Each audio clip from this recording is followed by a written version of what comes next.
Welcome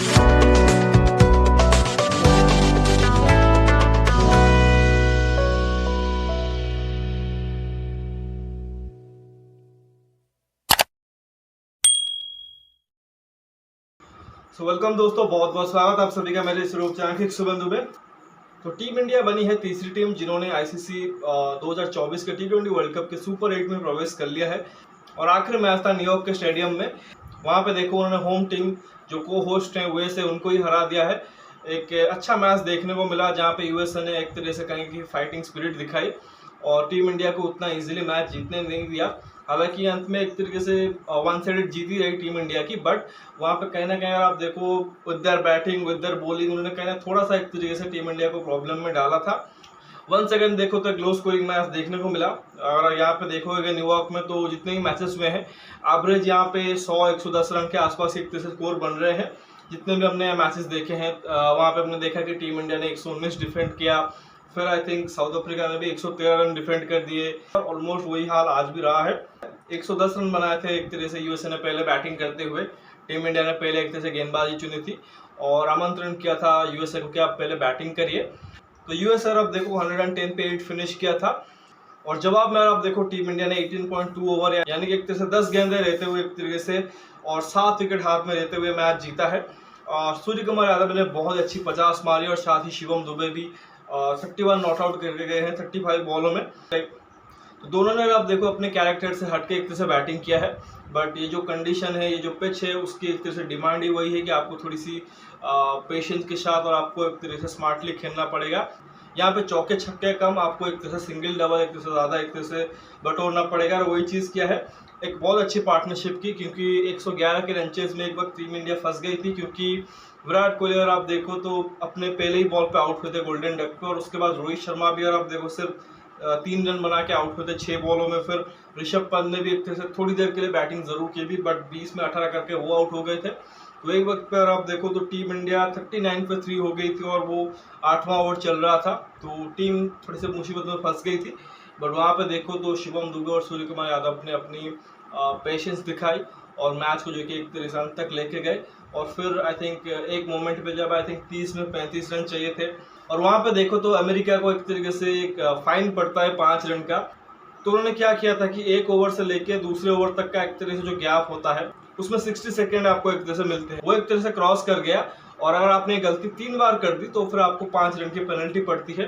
तो वही चीज़ हुआ, तो जहाँ पे 30 पे 35 चाहिए थे वहीं पे 30 पे 30 रह गए। और उसके बाद ऑब्वियसली सूर्य कुमार यादव ने थोड़ा सा एक्सीलरेट किया और कुछ अपने एक तरह से अंदाज में शॉट खेले, 50 भी उसी दौरान पूरी की और टीम इंडिया को एक तरह से कहेंगे कि इजी फिनिश करवा दिया। तो ये एक तरह से हाल रहा है। जहाँ तक यूएसए की गेंदबाजी की हम बात करेंगे तो ठीक ठाक गेंदबाजी उन्होंने की है। इस पिच के ऊपर आपको सिर्फ टप्पे में बॉल डालनी पड़ती है सही एरियाज पे। यहाँ पे बॉल जो कि वो फंस के आती है बैटिंग के लिए उतना इजी नहीं रहता है। थ्रू जो हमने टूर्नामेंट देखा है जितने भी मैचेस हुए हैं यहाँ पे सारे के सारे जो एक तरह से मैचेस रहे हैं वो 110 के आप मान के चलो एवरेज के आसपास रन बने हैं या उससे कम में भी। तो गेंदबाजी की जहाँ पे बात करेंगे तो उनके जो लेफ्ट आर्म सीमर है नई बॉल के साथ डालते हैं सौरभ नेत्रवलकर जो कि इंडियन ओरिजिन से है। इनफैक्ट इंडियन टीम को भी रिप्रेजेंट कर चुके हैं एज लेवल में। एज ए यंग चाइल्डर आप देखो उन्होंने इंडिया में अपनी क्रिकेट खेली है, बट लैटर पार्ट में आप देखो तो वो अमेरिका शिफ्ट हुए और अभी अगर आप देखो तो ओरेकल में काम करते हुए वो अभी प्रोफेशनल क्रिकेट खेल रहे हैं यूएसए से। और पाकिस्तान के अगेंस्ट पर आपको याद होगा तो बहुत अच्छा सुपर ओवर डाला था इन्होंने और मैच जिताया था वहाँ पर। 1 सेकंड यहाँ पे देखो उन्होंने एक ड्रीम स्पेल डाला है जहाँ पे उन्होंने पहले ही बॉल पे विराट को आउट किया था और फिर रोहित को भी आउट किया है। तो बहुत बड़े विकेट्स उन्होंने लिए हैं जो कि लाइफ टाइम एक तरह से याद रखेंगे। और साथ ही टीम इंडिया के अगेंस्ट और अपने साथी खिलाड़ी जिनके साथ कभी वो खेला करते थे उनके अगेंस्ट इतना अच्छा परफॉर्मेंस किया है तो उस चीज़ को याद रखना चाहेंगे। इसके अलावा अली खान ने आप देखो 3.2 ओवर में 21 रन देके एक आउट किया है। एक जबरदस्त बॉल उन्होंने मारा था, ऋषभ पंत को बोल्ड किया था। तो यही 2 गेंदबाज थे जिन्होंने विकेट निकाले, बाकी जो गेंदबाज थे उन्होंने इकोनॉमिकल स्पेल जरूर डाले बट विकेट नहीं ले पाए। और इन मैचेस में आपको विकेट के साथ ही एक तरह से जीत मिलती है, अदरवाइज आप सिर्फ फाइट ही करते हो।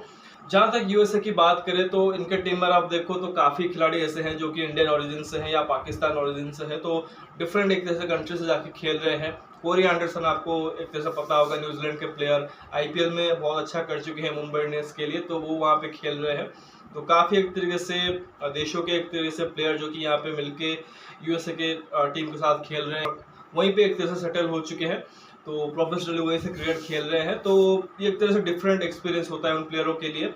और ऑब्वियसली T20 वर्ल्ड कप जैसे बड़े मंच पे और स्पेशली जब घर पे खेल रहे हैं तो डेफिनेटली आई थिंक उनके लिए एक बहुत ही मतलब एक्साइटिंग चीज़ होगा और साथ ही चैलेंजिंग भी होगा। But I think through out this tournament अभी तक आप देखो जो उन्होंने 3 मैचेस खेले हैं जहाँ पे उन्होंने कनाडा को एक बहुत अच्छा मैच हराया, फिर पाकिस्तान के अगेंस्ट ज़बरदस्त मैच जीते और यहाँ पे भी इंडिया के अगेंस्ट आई थिंक ठीक ठाक परफॉर्मेंस दी है। तो I think they should feel proud.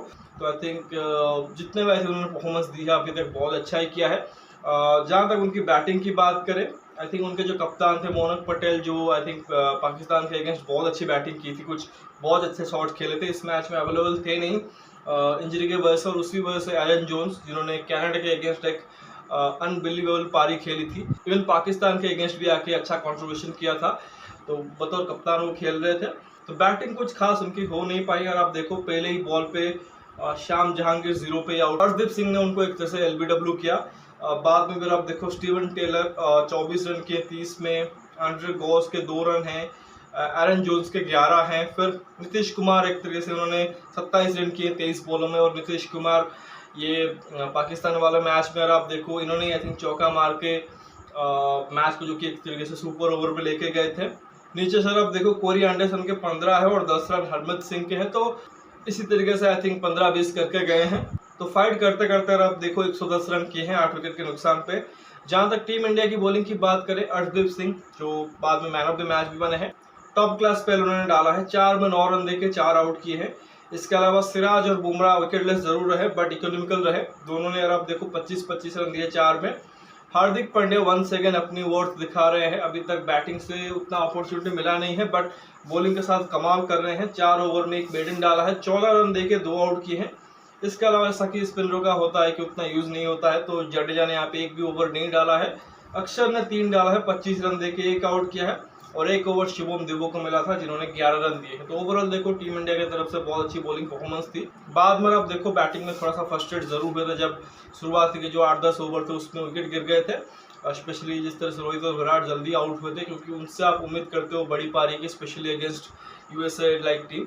और साथ में आप देखो विराट के भी यहाँ पे अभी तक 2 सिंगल डिजिट में एक तरह से इनिंग्स आए थे, तो यहाँ पे एक्सपेक्ट कर रहे थे कि बड़ी पारी खेलेंगे बट गोल्डन डक पे ही आउट हो गए। तो होपफुली आगे अच्छा करेंगे, बड़े मैचेस में जाके एक तरह से अपना क्लास दिखाएंगे। तो लेट्स सी। तो फिलहाल इस वीडियो बस इतना ही, आशा करता हूँ कि वीडियो जरूर आपको पसंद आएगा। वीडियो को लाइक करना मत भूलिए, साथ ही चैनल को सब्सक्राइब जरूर करिए और दोस्तों को शेयर भी कर दीजिए। कमेंट सेक्शन में अपना राय जरूर रखिए, और साथ ही टीम इंडिया की अभी तक के परफॉर्मेंस के बारे में जरूर बताइए।